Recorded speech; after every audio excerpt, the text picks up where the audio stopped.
అందరికీ నమస్కారం అండి. ఇప్పుడు మీకు నేను చూపిస్తుంది మొగల్తూరులో సబ్ రిజిస్టర్ ఆఫీస్ అండి. అది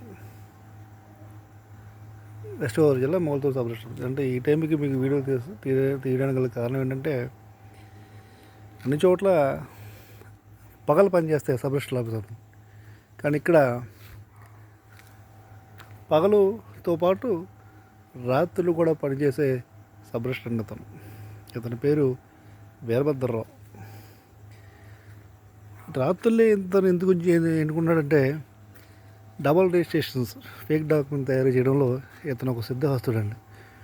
ఎకరానికి 50 నుంచి ₹1,00,000 వసూలు చేస్తాడు. చేసి ఎటువంటి డాక్యుమెంట్ నేను అడగలక్కర్లేదు, పాస్బుక్ అక్కర్లేదు, చేసి అవతల పడేస్తాడు అంతే. ఇప్పుడు నేను ఈ టైంకి రావడం కారణం ఏంటంటే, నా భూమికి పాస్బుక్లు అన్నీ ఉన్నాయి నాకండి. ఉన్న ల్యాండ్ గ్రాబులతో కలిసి మా భూమిని డబుల్ రిజిస్ట్రేషన్ చేయడానికి డాక్యుమెంట్స్ పెండింగ్లో పెట్టాడండి. నేను ఈ విషయంపై అందరినీ కలుస్తున్నాను. స్టాంప్స్ అండ్ రిజిస్ట్రేషన్ ఐజీ గారిని కలిశాను, రెవెన్యూ మినిస్టర్ని కలిశాను, అలాగే డిప్యూటీ సీఎం గారిని కలిశాను, లోకేష్ గారిని కలిశాను, స్టేట్ సీఎం గారిని కలిశాను. మొన్న డిప్యూటీ సీఎం గారు దీనిపై ఎంక్వైరీ చేసి డీటెయిల్ చెప్పన్నారండి. నాకు కంగారుగా ఉండదు, భయంగా ఉందండి. ఇతను ఏ క్షణం వచ్చి నైటు నేను 5 నుంచి తెల్లవాళ్ళు కూడా ఇక్కడే కాపలా కాయడం జరుగుతుందండి. ఏ క్షణం వచ్చి ఇతను స్కాన్ చేసేస్తాడో, ఏ క్షణం వచ్చి రిజిస్ట్రేషన్ చేసేసి వెళ్ళిపోతాడో అని భయం వేస్తుందండి. దయచేసి ఇటువంటి కరప్టెడ్ సబ్ రిజిస్టర్ ఆఫీసర్ని ఇటువంటి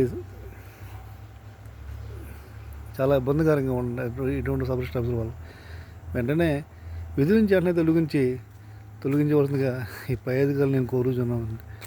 ఇతనిపై అందరినీ కలవడం జరుగుతుంది. డిఆర్ గారిని కలిశాను. డిఆర్ గారిని కలిస్తే ఆయన ఏదో మాట్లాడతాడు. ఐజీ గారిని, డిఐజీ గారిని కలిశాను, స్టాంప్ రిజిస్ట్రేషన్ ఐజీ గారిని కలిశాను.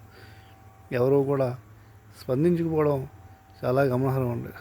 స్టాంప్స్ అండ్ రిజిస్ట్రేషన్ ఐజీ గారు మొన్న కొత్తగా వచ్చారు. ఆయన ఎంక్వైరీ చేస్తాను, మా మీద కంగారు పడద్దని చెప్పారు. ఇటువంటి సబ్ రిజిస్టర్ మనకు అవసరమా?